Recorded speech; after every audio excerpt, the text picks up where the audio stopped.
तो फिर 41 FAD वाले जवानों, कैसे हो आप सभी? आपकी तैयारी मुझे पूरी उम्मीद है कि बहुत ज़ोरों शोरों से चल रही होगी। आपकी परीक्षा बहुत जल्द होने वाली है। तो ये वीडियो सिर्फ आपके लिए है, क्योंकि 41 FAD का जो एग्ज़ाम होता है वो SSC के एग्ज़ाम पर बेस्ट होता है। जी हाँ दोस्तों, आप कभी भी SSC के जो GK के प्रश्न होते हैं वो उठाकर देखना, वो आर्मी से बहुत ज़्यादा मिलते जुलते क्वेश्चन होते हैं। तो बिना किसी देरी के वीडियो करते हैं शुरू। और इस वीडियो में करवाए गए प्रश्न प्रीवियस ईयर होंगे, ना कि अलग से कोई प्रश्न डाले होंगे। ये वही प्रश्न होंगे जो पिछली बार पूछे गए हैं, उन्हीं प्रश्नों को करवाया जा रहा है। तो पहला प्रश्न है, उपभोक्ता संरक्षण विधेयक 2018 ने उपभोक्ता संरक्षण अधिनियम का स्थान ले लिया है, जिसे में लागू किया गया था। तो 2018 में भी उपभोक्ता संरक्षण विधेयक आया था, तो उसने किसका स्थान लिया है? तो इसका राइट आंसर होगा ऑप्शन सी, 1986 का। फिर अगला प्रश्न है आपके सामने, गन मेटल किस मिश्र धातु से निर्मित है? आपको बताना है कि गन मेटल किस मिश्र धातु से निर्मित है। तो इसका राइट ऑप्शन होगा कॉपर, जिंक और टिन, ऑप्शन नंबर ए। उसके बाद अगला प्रश्न है आपके सामने, भारतीय संविधान में निम्नलिखित में से कौन सी विशेषता को सोवियत सोशलिस्ट रिपब्लिक से लिया गया था? तो आपको बताना है कि इसका राइट आंसर क्या होगा। तो इसका जो राइट आंसर होगा, मौलिक अधिकार पंचवर्षीय योजना प्रस्तावना समवर्ती सूची। तो राइट आंसर है पंचवर्षीय योजना। फिर चलते हैं अगले प्रश्न की ओर। अगला प्रश्न है, डुगोंग किस जैवमंडल संरक्षण क्षेत्र का प्रमुख जीव है? आपको बताना है जो डुगोंग है वो किस जैवमंडल संरक्षण का प्रमुख जीव है। तो ये है मन्नार की खाड़ी का। फिर अगला प्रश्न है आपके सामने, निम्नलिखित में से कौन सी नोबल गैस अचेतन शून्य करने के लिए उपयोग की जाती है? तो इसका जो राइट आंसर होगा वो है जिनोन।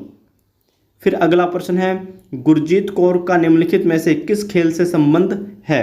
तो आपको बताना है, तो इसका ऑप्शन होगा ए, हॉकी से। फिर अगला प्रश्न है, निम्नलिखित में से कौन सा त्यौहार ओडिशा में मनाया जाता है? तो इसका जो राइट आंसर होगा वो है बाली तृतीय। फिर अगला प्रश्न है, बेरी की कमी के कारण होता है। तो बेरी की कमी से कौन सा रोग होता है, ये आपको बताना है। तो ये होता है विटामिन B1, यानी कि आपको बताना है जो बेरी रोग होता है वो किसकी कमी के कारण होता है? तो वो विटामिन B1 की कमी के कारण होता है। फिर अगला प्रश्न है आपके सामने, आईने अकबरी के लेखक कौन थे? तो इसके जो लेखक थे उनका क्या नाम था? अबुल फजल। फिर है, गोल गुंबज भारत के किस राज्य में स्थित है? तो इसका राइट आंसर होगा कर्नाटक में है। फिर अगला प्रश्न है, निम्नलिखित में से कौन सा नृत्य गोवा का लोक नृत्य है? तो जो गोवा का लोक नृत्य है वो है फुगड़ी। क्या है? फुगड़ी। फिर अगला प्रश्न है, निम्नलिखित में से कौन सा स्टेडियम विश्व का सबसे बड़ा क्रिकेट स्टेडियम है? तो इसका राइट आंसर होगा मेलबर्न क्रिकेट ग्राउंड। फिर अगला प्रश्न है, निम्नलिखित में से कौन सा कोशिका अंगक आत्महत्या की थैली के रूप में जाना जाता है? तो ये कौन सा जाना जाता है? लेन काय, option number C. Option number C इसका राइट होगा। फिर अगला प्रश्न है, सूरजकुंड झील निम्न में से किस राज्य में स्थित है?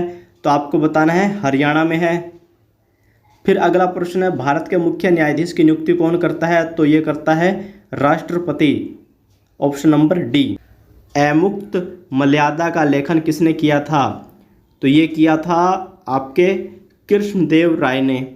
फिर अगला प्रश्न है, a prime minister to remember memories of a military chief नामक पुस्तक का लेखन किस पूर्व मुख्य नौसेना एडमिरल ने किया है? तो इसका जो राइट आंसर होगा वो है अरुण प्रकाश ने। किसने किया है? ऑप्शन नंबर बी, अरुण प्रकाश ने। फिर अगला प्रश्न है आपके सामने, मोहम्मद गौरी और पृथ्वीराज चौहान के बीच कौन सी लड़ाई हुई थी? तो कौन सी हुई थी? तराइन की लड़ाई। फिर अगला प्रश्न है, नाइट्रोजन निर्धारण के लिए कौन सा सहजीवी जीवाणु जिम्मेदार है? तो इसके लिए जिम्मेदार है राइजोबियम। फिर है अगला प्रश्न, जीएसटी परिषद में कितने सदस्य हैं? तो जीएसटी परिषद में 33 सदस्य हैं। फिर अगला प्रश्न है, जून 2019 तक की स्थिति के अनुसार भारत का कौन सा नाभिकीय ऊर्जा संयंत्र अधिकतम ऊर्जा का उत्पादन करता है? तो कौन सा करता है? तो ये करता है कुडनकुलम।